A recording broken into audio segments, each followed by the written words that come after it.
وَلْتَكُن مِّنكُمْ أُمَّةٌ يَدْعُونَ إِلَى الْخَيْرِ وَيَأْمُرُونَ بِالْمَعْرُوفِ وَيَنْهَوْنَ عَنِ الْمُنكَرِ وَأُولَئِكَ هُمُ الْمُفْلِحُونَ. إن الحمد لله نحمده ونستعينه ونستغفره ونعوذ بالله من شرور أنفسنا ومن سيئات أعمالنا. من يهده الله فلا مضل له ومن يضلل فلا هادي له، وأشهد أن لا إله إلا الله وحده لا شريك له، وأشهد أن محمدًا عبده ورسوله. أما بعد، فإن خير الحديث كتاب الله، وخير الهدي هدي محمد صلى الله عليه وسلم، وشر الأمور محدثاتها، وكل محدثة بدعة، وكل بدعة ضلالة، وكل ضلالة في النار. أعوذ بالله من الشيطان الرجيم. بسم الله الرحمن الرحيم. يوم نقول لجهنم هل امتلأت وتقول هل من مزيد، وأزلفت الجنة للمتقين غير بعيد. هذا ما توعدون لكل أواب حفيظ. من خشي الرحمن بالغيب وجاء بقلب منيب. ادخلوها بسلام، ذلك يوم الخلود. لهم ما يشاءون فيها ولدينا مزيد. وكم أهلكنا قبلهم من قرن هم أشد منهم بطشا، فنقبوا في البلاد هل من محيص. إن في ذلك لذكرى لمن كان له قلب أو ألقى السمع وهو شهيد. ولقد خلقنا السماوات والأرض وما بينهما في 6 أيام وما مسنا من لغوب. فاصبر على ما يقولون وسبح بحمد ربك قبل طلوع الشمس وقبل الغروب، ومن الليل فسبحه وأدبار السجود. واستمع يوم ينادي المناد من مكان قريب. يوم يسمعون الصيحة بالحق، ذلك يوم الخروج. إنا نحن نحيي ونميت وإلينا المصير. يوم تشقق الأرض عنهم سراعا، ذلك حشر علينا يسير. نحن أعلم بما يقولون وما أنت عليهم بجبار، فذكر بالقرآن من يخاف وعيد. وقال تبارك وتعالى: يوم تبيض وجوه وتسود وجوه، فأما الذين سودت وجوههم أكفرتم بعد إيمانكم فذوقوا العذاب بما كنتم تكفرون وأما الذين ابيضت وجوههم ففي رحمة الله هم فيها خالدون. رب اشرح لي صدري ويسر لي أمري واحلل عقدة من لساني يفقهوا قولي رب زدني علما.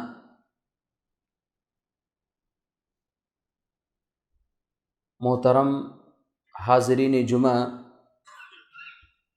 پردہ نشین ماؤں اور بہنوں، ہم اور آپ جس مہینے سے گزر رہے ہیں یہ مہینہ شعبان المعظم کا مہینہ کہلاتا ہے، اور آج شعبان کی 14 تاریخ ہے۔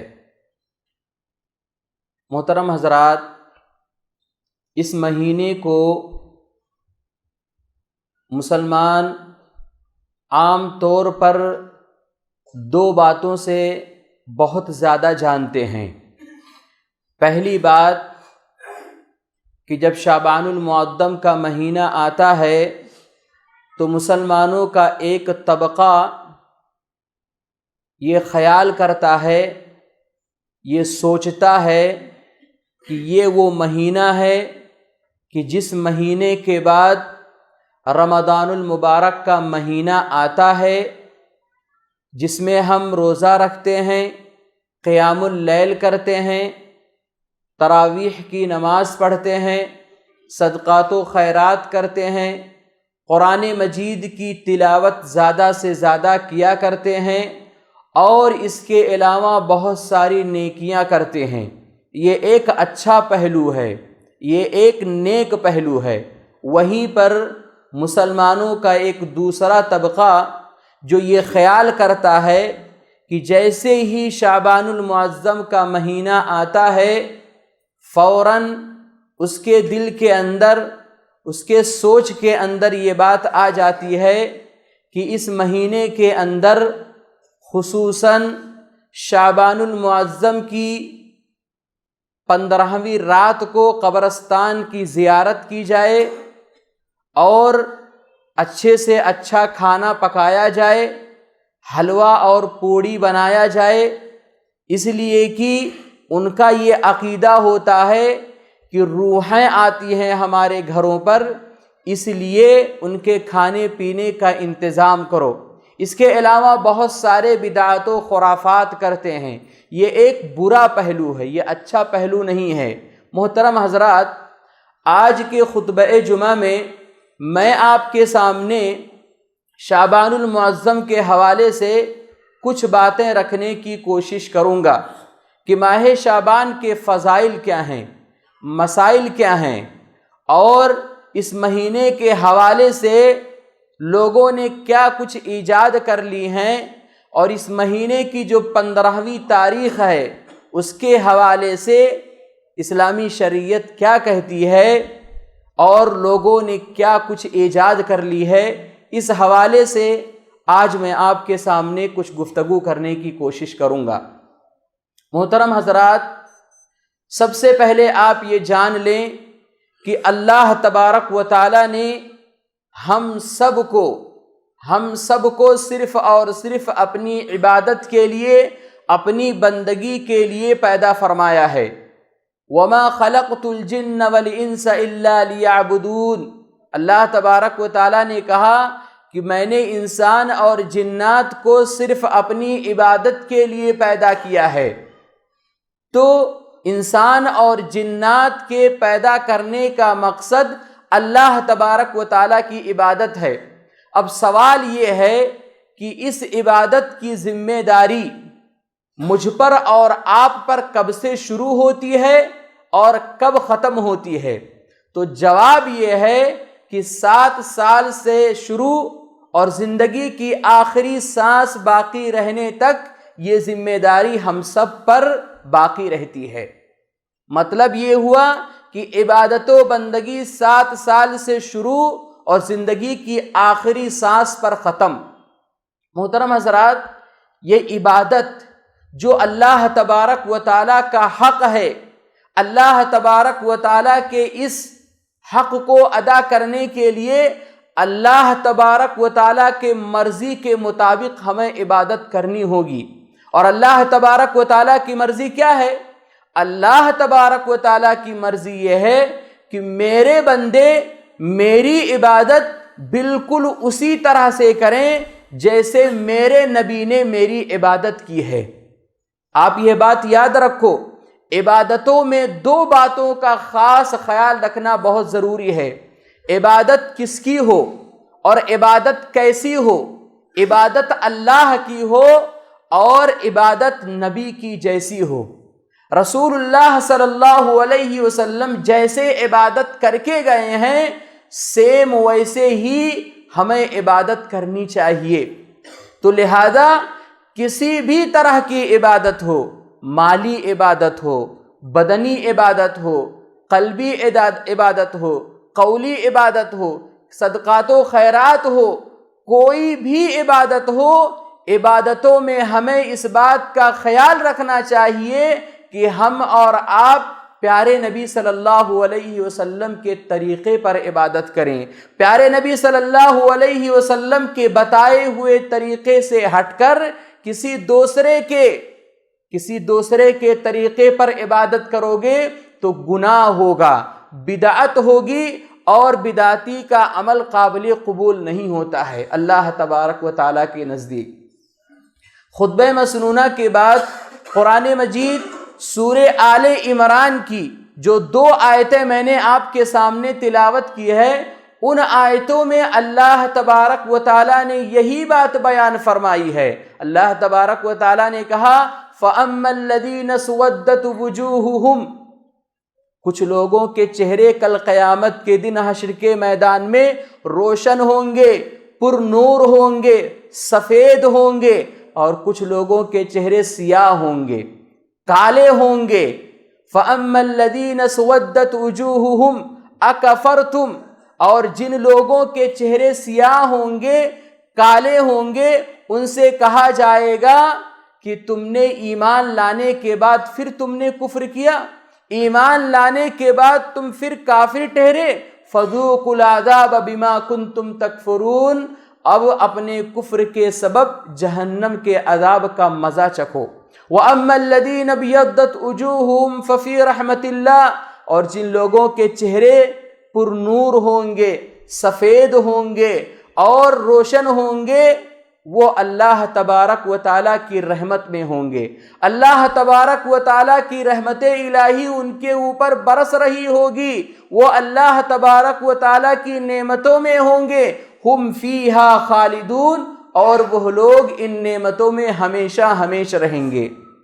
محترم حضرات، اس آیت کی تفسیر میں مفسرین کرام نے عبداللہ ابن عباس رضی اللہ تعالی عنہما کی ایک تفسیر نقل کی ہے۔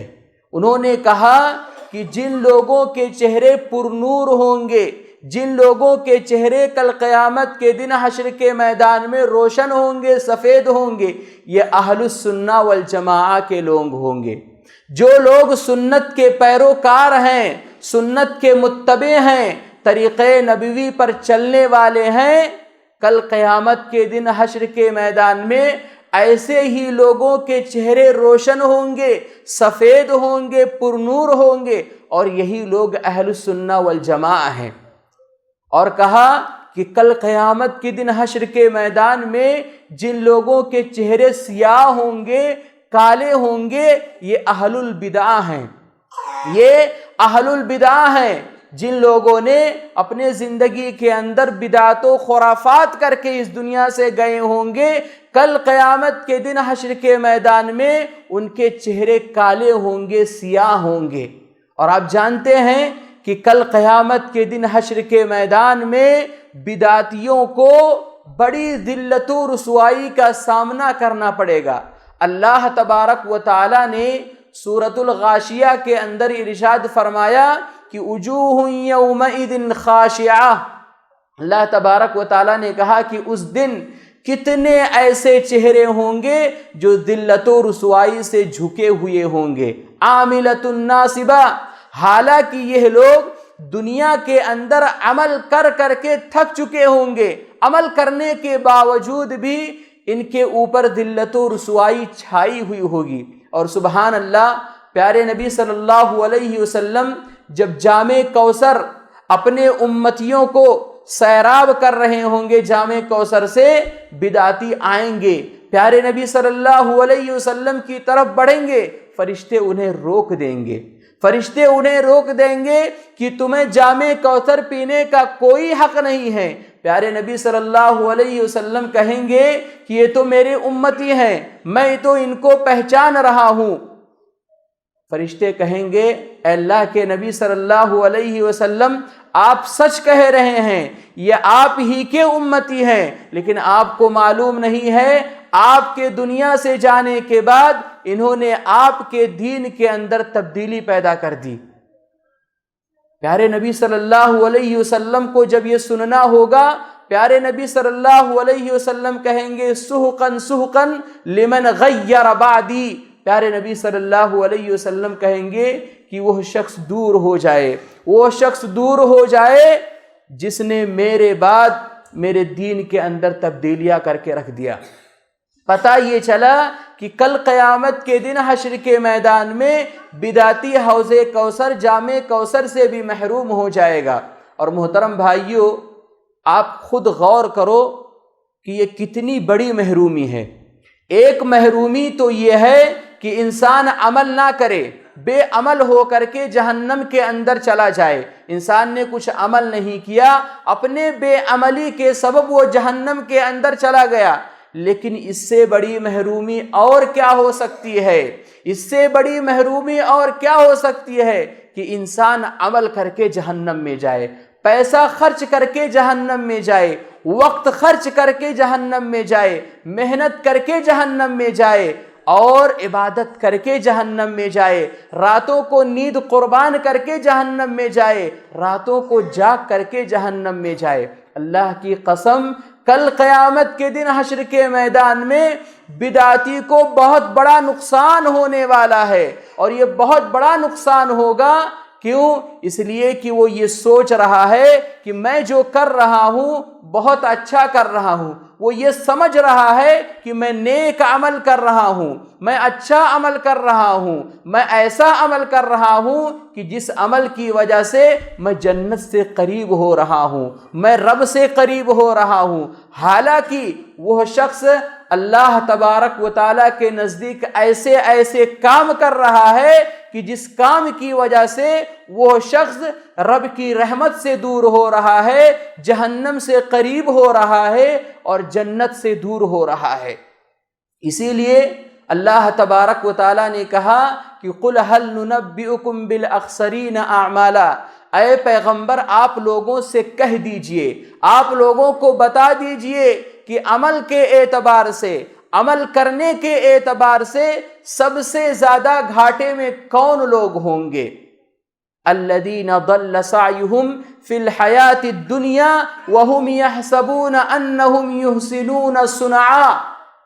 عمل کرنے کے اعتبار سے، عمل کرنے کے لحاظ سے سب سے زیادہ گھاٹے میں وہ شخص رہنے والا ہے جس نے دنیا کے اندر خوب محنت کی، خوب عمل کیا، اور یہ سمجھا کہ میں کار ثواب کر رہا ہوں، ثواب کا کام کر رہا ہوں، اللہ تبارک و تعالیٰ کو خوش کر رہا ہوں، لیکن اللہ تبارک و تعالیٰ کے نزدیک وہ آدمی، وہ بدعتی ایسے ایسے کام کر رہا ہے کہ جن کاموں کی وجہ سے وہ رب کی رحمت سے دور ہو رہا ہے، رب کی بنائی ہوئی جنت سے محروم ہو رہا ہے۔ اس لیے آپ یہ بات یاد رکھو کہ کل قیامت کے دن حشر کے میدان میں سب سے بڑا گھاٹا جس کے حق میں آنے والا ہے وہ بدعتی کے حق میں آنے والا ہے۔ کیوں؟ اس لیے کہ اس کی دنیا بھی فنا اور آخرت بھی فنا۔ اسی لیے پیارے نبی صلی اللہ علیہ وسلم نے احادیث میں بڑی سختی کے ساتھ بدعات سے بچے رہنے کی تلقین کی ہے۔ پیارے نبی صلی اللہ علیہ وسلم نے فرمایا من احدث فی امرنا ھذا ما لیس منہ فہو رد۔ اللہ کے نبی صلی اللہ علیہ وسلم نے فرمایا کہ جو کوئی شخص میرے دین میں، ہمارے دین کے اندر کوئی ایسا کام ایجاد کرے جو ہمارے دین کے اندر نہ ہو تو وہ مردود ہے، وہ عمل قابل قبول نہیں ہوگا۔ امام مالک رحمۃ اللہ علیہ فرماتے ہیں کہ نبی کریم صلی اللہ علیہ وسلم کے زمانے میں جو عمل، جو کام دین کا حصہ نہیں تھا، وہ اب بھی وہ عمل، وہ کام قیامت تک کسی بھی قیمت پر دین کا حصہ نہیں بن سکتا ہے۔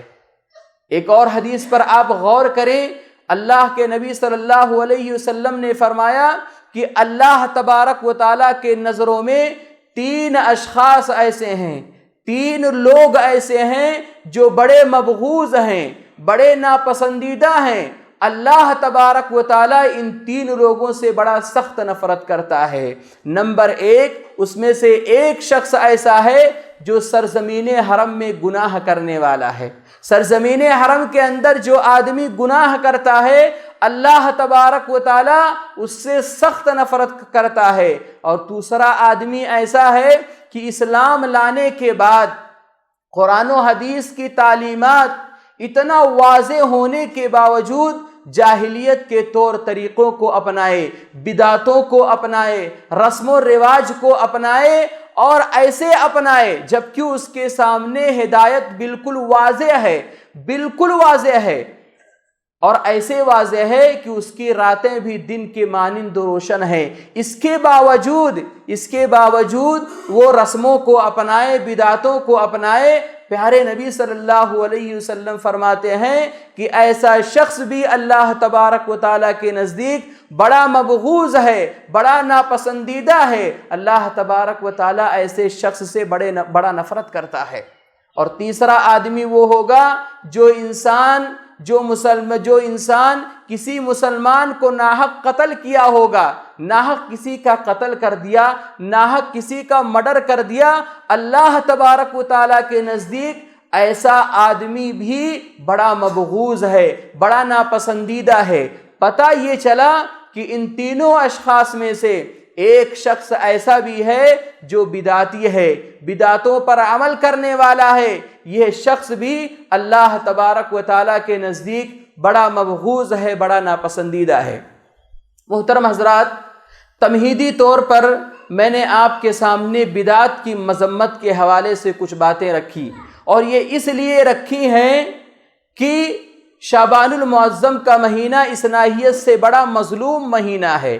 اس مہینے کے اندر بھی بہت سارے مسلمان بہت سارے بدعت و خرافات کرتے ہیں۔ آپ سب جانتے ہیں کہ یہ اسلامی سال کا 8واں مہینہ ہے، ہجری سال کا یہ 8واں مہینہ ہے۔ آپ محرم کا مہینہ دیکھیں، حضرت حسین رضی اللہ تعالیٰ عنہ کی شہادت کو لے کر کے کتنا بدعت و خرافات کیا جاتا ہے، سبیلیں لگائی جاتی ہے، نہ جانے کیا کیا جاتا ہے، منکرات کیا جاتا ہے، شرکیات کیا جاتا ہے۔ اسی طرح سے سفر کا مہینہ آتا ہے، سفر کے مہینے کو لوگ نحوست کا مہینہ سمجھتے ہیں۔ اسی طرح سے ربیع الاول کا مہینہ آتا ہے، 12 ربیع الاول کے دن جو کہ پیارے نبی صلی اللہ علیہ وسلم کے وفات کا دن ہے، اس دن ہم مسلمانوں میں سے بہت مسلمان اس دن بہت سارے بدعت و خرافات کا ارتکاب کرتے ہیں۔ ابھی رجب کا مہینہ گزرا، رجب کے مہینے کے اندر ہم مسلمانوں میں سے بہت سارے مسلمان کتنا بدعت و خرافات کا ارتکاب کرتے ہیں،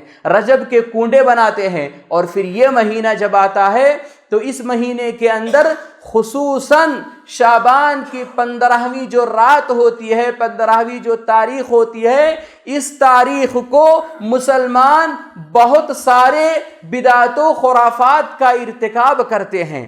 آئیے دیکھتے ہیں کہ اس مہینے کو اسلامی شریعت کے اندر کیا حیثیت حاصل ہے، اس مہینے کو اسلامی شریعت کے اندر کیا اہمیت حاصل ہے۔ محترم حضرات، ہم اور آپ جس مہینے سے گزر رہے ہیں یہ مہینہ شعبان کا مہینہ ہے۔ شعبان کا مطلب کیا ہوتا ہے؟ شعبان کا معنی کیا ہوتا ہے؟ شعبان کا معنی ہوتا ہے بکھرنا، پھیلنا۔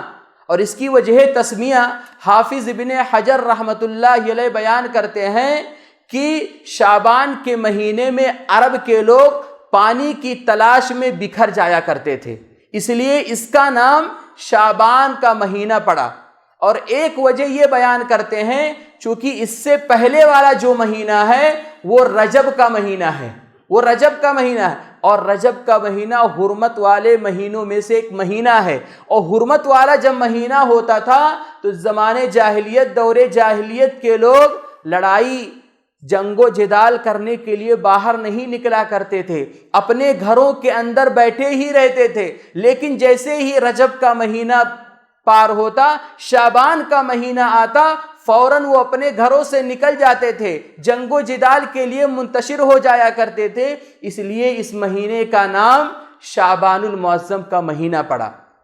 محترم حضرات، یہ مہینہ اسلامی شریعت کے اندر کیوں ممتاز ہے؟ اس مہینے کو فضیلت والا مہینہ دوسرے اور مہینوں کے مقابلے میں یہ مہینہ فضیلت والا اور امتیاز والا مہینہ اس لیے ہے کہ اس مہینے کے اندر پیارے نبی صلی اللہ علیہ وسلم کثرت کے ساتھ روزہ رکھا کرتے تھے۔ صرف ایک دن شعبان کی 15ویں تاریخ کو روزہ نہیں رکھا کرتے تھے، بلکہ پیارے نبی صلی اللہ علیہ وسلم اس مہینے کے اندر کثرت سے زیادہ روزہ رکھنے کا اہتمام کرتے تھے۔ کئی ایک روایتیں ہیں، صحابیات فرماتی ہیں، ام المومنین حضرت عائشہ صدیقہ رضی اللہ تعالی عنہا فرماتی ہیں کہ پیارے نبی صلی اللہ علیہ وسلم شعبان کے مہینے میں جب روزہ رکھتے تو ہم یہ سوچتے کہ اللہ کے نبی صلی اللہ علیہ وسلم اب اس مہینے میں روزہ نہیں توڑیں گے، افطار نہیں کریں گے، مسلسل روزے ہی رکھتے رہیں گے۔ اور یہ بھی فرماتی ہیں کہ پیارے نبی صلی اللہ علیہ وسلم جب اس مہینے کے اندر روزہ نہیں رکھتے تھے تو ایسا لگتا تھا کہ پیارے نبی صلی اللہ علیہ وسلم اب اس مہینے میں روزہ رکھنے والے نہیں ہیں۔ یہ ایک روایت ہے، اسی طرح سے اور بھی روایتیں ہیں جس سے یہ پتہ چلتا ہے کہ پیارے نبی صلی اللہ علیہ وسلم اس مہینے کے اندر زیادہ سے زیادہ روزہ رکھا کرتے تھے۔ یہی وجہ ہے کہ اس مہینے کو فضیلت والا اور امتیاز والا مہینہ کہا جاتا ہے۔ اس کے علاوہ کوئی اور عمل ہمیں قرآن و حدیث کے اندر نہیں ملتا ہے کہ جس کی وجہ سے پیارے نبی صلی اللہ علیہ وسلم اس مہینے کے اندر خصوصیت کے ساتھ کچھ اور عمل کیا کرتے تھے۔ اچھا، پیارے نبی صلی اللہ علیہ وسلم اس مہینے کے اندر کثرت کے ساتھ روزے کا اہتمام کیوں کیا کرتے تھے؟ اس لیے کیا کرتے تھے، حضرت اسامہ بن زید رضی اللہ تعالیٰ عنہ بیان فرماتے ہیں کہ میں نے پیارے نبی صلی اللہ علیہ وسلم سے پوچھا کہ اللہ کے نبی صلی اللہ علیہ وسلم کیا بات ہے، آپ شعبان کے مہینے میں اتنا کثرت کے ساتھ روزہ رکھتے ہیں کہ اتنا کثرت کے ساتھ کسی اور مہینے کے اندر اتنا روزہ آپ نہیں رکھتے ہیں، کیا بات ہے؟ پیارے نبی صلی اللہ علیہ وسلم اس کی وجہ یہ بیان کرتے ہیں کہ شعبان المعظم کا مہینہ ایک ایسا مہینہ ہے کہ جو رجب اور رمضان المبارک کے درمیان کا مہینہ ہے، اور اس مہینے کے اندر لوگ غافل ہوتے ہیں اللہ تبارک و تعالیٰ کی عبادت سے۔ ایک وجہ یہ بتائی، اور دوسرا وجہ پیارے نبی صلی اللہ علیہ وسلم نے یہ بتائی کہ اس مہینے کے اندر بندوں کے اعمال اللہ تبارک و تعالیٰ کی بارگاہ میں پیش کیے جاتے ہیں، اور میں یہ چاہتا ہوں کہ جب میرے اعمال اللہ تبارک و تعالیٰ کی بارگاہ میں پیش ہوں تب میں روزے سے ہوں۔ یہ اس کی وجہ ہے پیارے نبی صلی اللہ علیہ وسلم جو اس مہینے کے اندر روزہ رکھا کرتے تھے۔ اس کے علاوہ کوئی اور عمل ہمیں نہیں ملتا ہے کہ جس کی خصوصیت کے ساتھ پیارے نبی صلی اللہ علیہ وسلم نے کچھ عمل کیا ہو۔ پیارے نبی صلی اللہ علیہ وسلم نے ایک حدیث کے اندر ارشاد فرمایا کہ نصف شعبان کے بعد، یعنی شعبان کی 15ویں تاریخ کے بعد روزہ نہ رکھا جائے، روزہ نہ رکھا جائے۔ یہ روایت بالکل صحیح ہے۔ سوال یہ ہے کہ ایک حدیث کے اندر پیارے نبی صلی اللہ علیہ وسلم کثرت کے ساتھ روزہ رکھا کرتے، یہ بات ہے، اور یہاں پر منع کیا جا رہا ہے، تو دراصل بات یہ ہے کہ ایسے لوگوں کو منع کیا جا رہا ہے اس حدیث کے اندر جو سال کے پورا 11 مہینے وہ روزہ کبھی نہیں رکھتے تھے، سال کے 11 مہینے میں وہ روزہ نہیں رکھا کرتے تھے، ان لوگوں کے لیے منع ہے کہ وہ شعبان کی 15ویں تاریخ کے بعد روزہ رکھنے کا اہتمام نہ کریں، وہ رمضان کی تیاری کریں، ایسا نہ ہو کہ وہ کمزور پڑ جائیں اور جو مہینہ آنے والا ہے فرض روزوں کا مہینہ ہے اس کے اندر ان کے لیے کوتاہی آ جائے۔ لیکن جو لوگ شروع سال سے ہی روزہ رکھتے آئے ہیں، ایام 20 کا روزہ رکھتے آئے ہوئے ہیں، یعنی 13، 14 اور 15 تاریخ ہر مہینے وہ رکھتے ہوئے آئے ہیں، ہفتے میں 2 روزہ رکھتے ہوئے آئے ہیں، جمعرات اور سوموار کا روزہ رکھتے ہوئے آئے ہیں، ایسے لوگ شعبان کی 15ویں تاریخ کے بعد بھی روزہ رکھ سکتے ہیں۔ یا اسی طرح سے کسی کا پچھلے رمضان کا روزہ ابھی تک اس نے پورا نہیں کیا ہے، کسی شرعی عذر کی بنا پر، یا خواتین کا کسی شرعی عذر کی بنا پر انہوں نے پچھلے رمضان میں وہ روزہ نہیں پورا کر پائے تھے اور اب تک نہیں پورا کر پائے ہیں، ایسے لوگ بھی شعبان کی 15ویں تاریخ کے بعد بھی روزہ رکھ سکتے ہیں۔ اسی طرح سے اگر کسی شخص نے نذر مانی ہے تو نذر کا بھی روزہ وہ رکھ سکتا ہے شعبان کی 15ویں تاریخ کے بعد بھی۔ محترم حضرات، اس سلسلے میں شعبان کے حوالے سے ایک تعلیم ہمیں یہ بھی ملتی ہے کہ کوئی بھی شخص رمضان کے 1 یا 2 دن پہلے سلامی کے طور پر، استقبال کے طور پر شعبان کا روزہ نہ رکھے، یعنی 29 اور 30 شعبان کو کوئی آدمی یہ سوچ کر کے نہ رکھے کہ یہ سلامی کے طور پر ہے، ہم رمضان کا استقبال کر رہے ہیں اس لیے یہ روزہ رکھ رہے ہیں۔ پیارے نبی صلی اللہ علیہ وسلم نے اس سے منع فرمایا ہے۔ اور ایسے ہی کوئی شخص شک کے طور پر روزہ نہ رکھے، مثال کے طور پر شعبان کی جو 29 تاریخ ہے تو اب وہ آدمی یہ سوچے کہ پتہ نہیں چاند دکھا کہ نہیں دکھا، ہو سکتا ہے جو شعبان کی 30 تاریخ ہے وہ ہو سکتا ہے رمضان کی 1 تاریخ ہو۔ شک میں بھی روزہ نہیں رکھنا چاہیے بلکہ حرام کہا گیا ہے، اس لیے شکوں اور شبہات میں بھی روزہ نہیں رکھنا چاہیے۔ پیارے نبی صلی اللہ علیہ وسلم نے اس سے منع فرمایا ہے۔ اب آئیے محترم بھائیوں، ہم اور آپ دیکھتے ہیں کہ اس مہینے کے حوالے سے ہم مسلمانوں کے اندر کیا کیا بدعت و خرافات پائے جاتے ہیں۔ آپ جانتے ہیں کہ شعبان کی رات کو، شعبان کی 15ویں رات کو شب برات کے نام سے موسوم کیا جاتا ہے۔ شب برات، شب اس کا مطلب ہوتا ہے رات، اور برات کا مطلب ہوتا ہے نجات پانا، چھٹکارا پانا۔ شب یہ فارسی کا الفاظ ہے، فارسی کا لفظ ہے، اور برات یہ عربی کا لفظ ہے، یعنی چھٹکارے والی رات۔ سوال یہ ہے کہ جو لوگوں نے، جن بھائیوں نے شعبان کی 15ویں رات کو شب برات کے نام سے موسوم کیا ہے، شب برات کہنے لگے ہیں، کیا یہ شب برات قرآن مجید کے اندر یا احادیث رسول کے اندر کہیں اس کا ثبوت ملتا ہے؟ آپ پورا قرآن مجید پڑھ کر کے دیکھ لیں، آپ پورا احادیث کے کتابوں کا ذخیرہ اڑیل کر کے دیکھ لیں، کہیں بھی آپ کو نہیں ملے گا کہ قرآن و حدیث کے اندر یا حضرات صحابہ کرام رضوان اللہ علیہم اجمعین نے یا تبع تابعین نے یا ائمہ اربعہ نے کسی نے بھی شعبان کی 15ویں تاریخ کو، 15ویں رات کو شب برات کے نام سے موسوم کیا ہو۔ پتہ یہ چلا یہ جو نام رکھا گیا ہے یہ غیر شرعی ہے، یہ مروجہ ہے، اسے شب برات نہیں کہنا چاہیے۔ اسی طرح سے اس رات کو لیلۃ البرکہ بھی کہا جاتا ہے، اس رات کو لیلۃ الرحمہ بھی کہا جاتا ہے۔ شعبان کی 15ویں رات کو لیلۃ البرکہ، لیلۃ الرحمہ کہا جاتا ہے۔ یہ الفاظ بھی آپ ڈھونڈ لیں، پورا قرآن مجید آپ پڑھ کر کے دیکھ لیں، احادیث کا ذخیرہ ہے، آپ اس کو پڑھ کر کے دیکھ لیں، کہیں بھی آپ کو نہیں ملے گا کہ جس میں پیارے نبی صلی اللہ علیہ وسلم نے یا حضرات صحابہ کرام رضوان اللہ علیہم اجمعین کے آثار سے اس کا یہ ثبوت ملتا ہو کہ کسی نے اس رات کو لیلۃ الرحمہ کہا ہو یا لیلۃ البرکہ کہا ہو۔ تو یہ جو نام لیا جاتا ہے یہ غیر شرعی ہے، مروجہ ہے، لوگوں کے اپنے بنے بنائے ہوئے نام ہیں، اس سے دور رہنا چاہیے اور بولنا بھی نہیں چاہیے۔ اسی طرح سے محترم بھائیوں، 15ویں شعبان کی رات کیا قدر والی رات ہے؟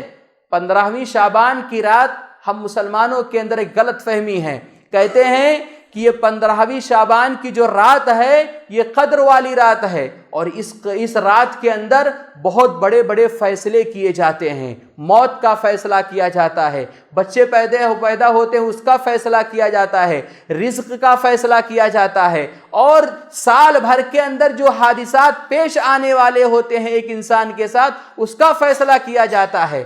غلط بات ہے، غلط بات ہے، اس لیے کہ یہ جو ساری فضیلتیں ہیں یہ شب قدر کے حوالے سے ہیں، لیلۃ القدر کے حوالے سے ہیں، اور لیلۃ القدر کب آتی ہے؟ رمضان المبارک کے مہینے کے اندر آتی ہے، اور رمضان المبارک کے مہینے کے اندر ہی قرآن مجید نازل ہوا ہے۔ اللہ تبارک و تعالیٰ نے کہا شہر رمضان الذی انزل فیہ القرآن، رمضان مبارک کا مہینہ ایک ایسا مہینہ ہے جس کے اندر قرآن مجید نازل ہوا ہے، اور رمضان کے مہینے کے اندر بھی قرآن مجید طاق راتوں میں نازل ہوا ہے، شب قدر میں نازل ہوا ہے۔ پتہ یہ چلا یہ جو فضیلتیں لا کر کے شب برات کی رات کے حوالے سے لوگ لا کر کے یہاں پر فٹ کرتے ہیں یہ غیر شرعی ہے، اور جمہور علماء کا بڑے بڑے علماء کا یہ اتفاق ہے کہ جو بھی فضیلتیں شب برات کے حوالے سے لکھے جاتے ہیں، بیان کیے جاتے ہیں، بتائے جاتے ہیں، عمل کیے جاتے ہیں، یہ سراسر غلط ہے۔ یہ ساری کی ساری فضیلتیں شب قدر لیلۃ القدر کے حوالے سے ہیں جو رمضان مبارک کے مہینے کے اندر آتی ہے۔ اسی طرح سے محترم بھائیوں، صفائی ستھرائی کا جیسے ہی یہ مہینہ آتا ہے، اور خصوصاً شعبان کی جو 15ویں رات کی جو تاریخ ہوتی ہے اس وقت گھروں کے اندر صفائی ستھرائی ہوگی، اور خوب صفائی ستھرائی ہوگی۔ دیکھیے صفائی ستھرائی ایک مومن کا شان ہے، ایک مومن کی شعار ہے، اور ہمیشہ رکھنا چاہیے صفائی ستھرائی۔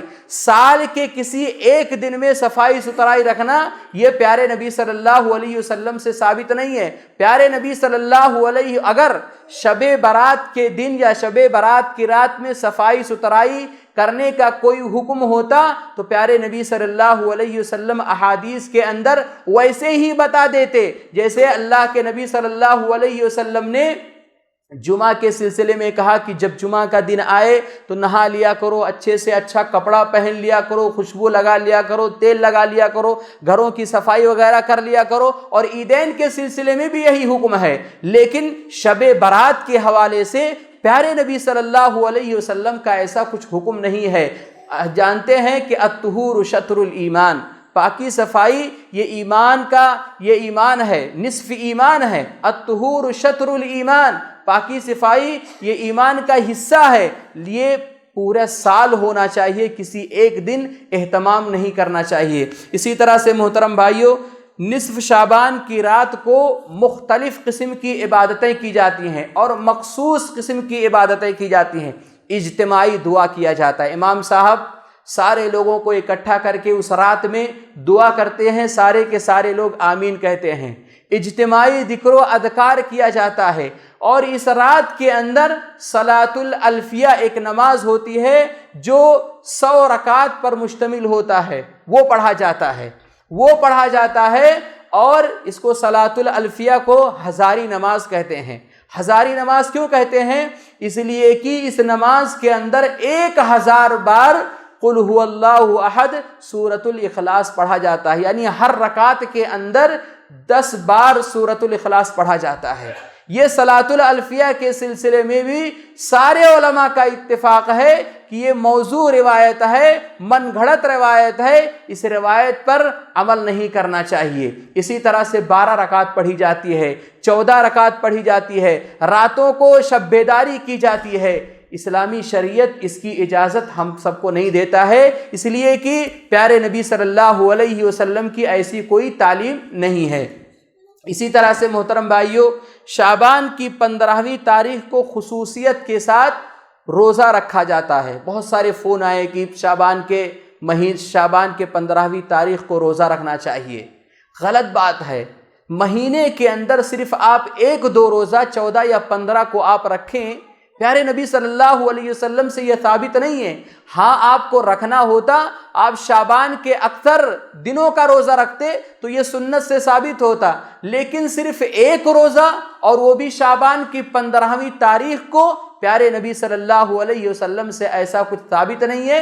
ایک روایت آتی ہے جس میں کہا جاتا ہے کہ جب شعبان کی 15ویں تاریخ آئے تو اس دن روزہ رکھو اور رات کو قیام کرو، یہ روایت آتی ہے۔ یہ روایت موضوع ہے، من گھڑت ہے، یہ روایت صحیح نہیں ہے۔ پیارے نبی صلی اللہ، اور یاد رکھو جو روایت پیارے نبی صلی اللہ علیہ وسلم کی طرف منسوب کی جاتی ہے اور اگر وہ جھوٹ ہے تو یاد رکھو ایسا آدمی اپنا ٹھکانہ جہنم کے اندر بناتا ہے۔ اسی طرح سے محترم بھائیو، 15ویں شعبان کی رات کو لوگ قبرستان کی زیارت کرتے ہیں۔ دیکھیے، قبرستان کی زیارت کرنا یہ سنت ہے۔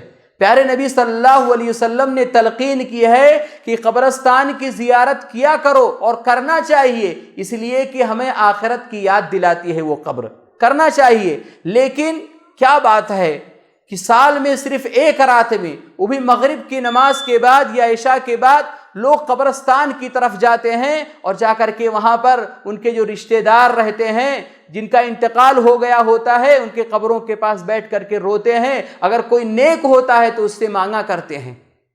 پیارے نبی صلی اللہ علیہ وسلم سے ایسی کوئی بات ثابت نہیں ہے۔ اس کہانی کے پیچھے بھی ایک موضوع اور من گھڑت روایت ہے، لہذا لوگوں کو اس سے بچنا چاہیے۔ اسی طرح سے محترم بھائیوں، اس شعبان کی 15ویں رات کے حوالے سے ایک عقیدہ لوگوں کے درمیان یہ بھی پایا جاتا ہے کہ روحوں کی آمد ہوتی ہے۔ جو انسان اس دنیا سے چلا گیا ہے، قبر کے اندر ہے، ہمارے کچھ مسلمان بھائی یہ سوچتے ہیں کہ ان کی روح آتی ہے ہمارے گھروں کے اندر، اور اس کے لیے اللہ اکبر، جو بیوہ عورت ہوتی ہے اس رات کو وہ بند سنور کر کے بیٹھتی ہے، اور باقاعدہ اس گھر کے اندر بستر لگایا جاتا ہے کہ آ کر کے وہ روح آرام کرے گی، اور باقاعدہ ان کے لیے خصوصی قسم کے پکوان پکائے جاتے ہیں۔ جب وہ زندہ تھا جو چیز اس کو سب سے زیادہ پسند ہوتی ہے وہ بنایا جاتا ہے، یعنی اس طرح سے عقیدہ رکھا جاتا ہے۔ آپ یہ دیکھیں کہ اگر وہ نیک روح ہے تب پھر وہ علیین کے اندر ہے، وہاں پر وہ اللہ تبارک و تعالیٰ کی نعمتوں میں ہے، یا دوسری روایت سے یہ پتہ چلتا ہے کہ وہ سو رہے ہیں، جنت کی کھڑکی کھول دی گئی ہے، وہ سو رہے ہیں۔ اور اگر وہ برا روح ہے، نیک انسان نہیں تھا، تو وہ سجین کے اندر ہے، وہاں پر فرشتے اسے عذاب دے رہے ہیں۔ فرشتے جو محافظ ہیں اس کی حفاظت کر رہے ہیں اور اس کو عذاب دے رہے ہیں، فرشتے کیسے ان کو چھوڑ سکتے ہیں؟ وہ آدمی قید ہے، کیسے وہ دنیا کے اندر آ سکتا ہے؟ بالکل یہ جو عقیدہ گڑھا گیا ہے، بتایا گیا ہے، بنایا گیا ہے، بالکل قرآن و حدیث کے تعلیمات سے بالکل صاف صاف ٹکراتا ہے۔ اس لیے یہ جو عقیدہ رکھا جاتا ہے کہ روحوں کی آمد ہوتی ہے، بالکل غلط ہے، اس سے لوگوں کو بچنا چاہیے۔ اسی طرح سے محترم بھائیوں، اس مہینے کے اندر خصوصاً شعبان کی 15ویں رات کو حلوہ خوری کا کافی انتظام کیا جاتا ہے، اور اس کے پیچھے ایک کہانی سنائی جاتی ہے کہ پیارے نبی صلی اللہ علیہ وسلم کے دانت ٹوٹ گئے تھے، اس وجہ سے پیارے نبی صلی اللہ علیہ وسلم نے کوئی نرم چیز کھائی تھی، حلوہ کھایا تھا۔ سوال یہ ہے کہ پیارے نبی صلی اللہ علیہ وسلم کے دانت کس مہینے میں ٹوٹے تھے؟ آپ دیکھیں غزوہ احد کے اندر پیارے نبی صلی اللہ علیہ وسلم کے دندان مبارک شہید ہو گئے تھے، اور حضرت حمزہ رضی اللہ تعالیٰ عنہ بھی اسی جنگ کے اندر شہید ہوئے تھے۔ یہ کیسی بات ہے کہ پیارے نبی صلی اللہ علیہ وسلم کے چچا، جن کو سید الشہداء کہا جاتا ہے، پیارے نبی صلی اللہ علیہ وسلم کے سامنے ان کو قتل کر دیا جاتا ہے اور مطلع کر دیا جاتا ہے، پیارے نبی صلی اللہ علیہ وسلم حلوہ بنا کر کے کھائیں؟ یہ کیسی بات ہے؟ اور ایک بات یہ کہا جاتا ہے کہ اویس قرنی رحمت اللہ علیہ ایک بہت بڑے تابعی ہیں، یہ بھی کہا جاتا ہے کہ انہوں نے جب سنا کہ پیارے نبی صلی اللہ علیہ وسلم کے دندان مبارک شہید ہو گئے ہیں، تو انہوں نے اپنا ایک دانت توڑ لیا اور پھر اس کے بعد انہوں نے حلوہ بنوایا اور کھایا۔ اعوذ باللہ۔ سوال یہ ہے کہ محترم بھائیوں، اگر اس روایت کو، اس بات کو اگر مان بھی لیا جائے کہ ہاں انہوں نے ایسا کیا ہے، لیکن انہوں نے ایسا نہیں کیا ہے، یہ ہلاکت والی بات ہے۔ اپنے آپ کو نقصان پہنچانے والی بات ہے۔ اور یہ تابعی ہیں، بہت بڑے تابعی ہیں، صرف انہوں نے اپنی ماں کی خدمت کی وجہ سے اب پیارے نبی صلی اللہ علیہ وسلم سے ملاقات نہیں کر سکے تھے، ورنہ یہ صحابی کے درجے میں آتے۔ انہوں نے ایسا کچھ نہیں کیا، لیکن سوال یہ ہے کہ اگر یہ بات مان بھی لیا جائے کہ یہ صحیح ہے، تو وہاں وہ پیارے نبی صلی اللہ علیہ وسلم کی محبت میں دانت کو توڑ کر کے حلوہ کھا رہے تھے۔ تو سوال یہ ہے کہ اگر آپ کو بھی پیارے نبی صلی اللہ علیہ وسلم سے محبت ہے تو آپ بھی دانت توڑ کر کے حلوہ کھائیں۔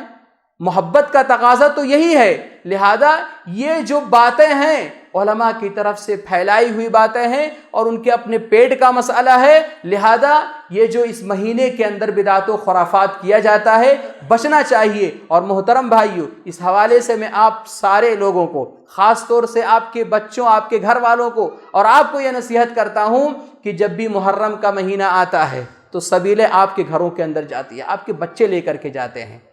ربیع الاول کا مہینہ آتا ہے، شربت آپ کے گھر کے اندر جاتا ہے۔ اور یہ حلوہ خوری کا مہینہ، اس مہینے کے اندر بھی آپ کے گھروں کے اندر حلوہ جاتا ہے اور آپ کے بچے بھی کھاتے ہیں اور آپ بھی بڑے اطمینان سے کھاتے ہیں۔ غلط بات ہے، اس کے اندر نیاز ہوتا ہے اور نہ جانے کیسے کیسے عقائد رکھے جاتے ہیں، غلط بات ہے۔ حلوہ کھانا جائز ہے، بالکل کھانا چاہیے، لیکن آدمی کسی اور مناسبت سے بنائے، کبھی اور بنائے، اسی دن ہی کیوں بنائے اور اسی دن ہی کیوں کھائے؟ لہذا محترم بھائیو، یہ جو بدعت و خرافات اس مہینے کے حوالے سے کیا جاتا ہے، ہم سب کو اس سے بچنا چاہیے۔ رب العالمین سے دعا ہے کہ پروردگارہ ہم تمام لوگوں کو ماہ شعبان کی جو فضیلت ہے اس فضیلت کو سمجھنے اور اس پر عمل کرنے کی توفیق دے، اور اس کے اندر مسلمانوں نے جو بدعت و خرافات اپنے طریقے سے اپنا لیے ہیں، پروردگارہ ہم تمام لوگوں کو اس سے بچنے کی توفیق دے۔ آمین۔ تقبل یا رب العالمین۔ بارک اللہ لنا ولکم فی القرآن العظیم ونفعنی وإیاکم بالآیات والذکر الحکیم، انہ تعالی جواد کریم بلکم برؤوف الرحیم۔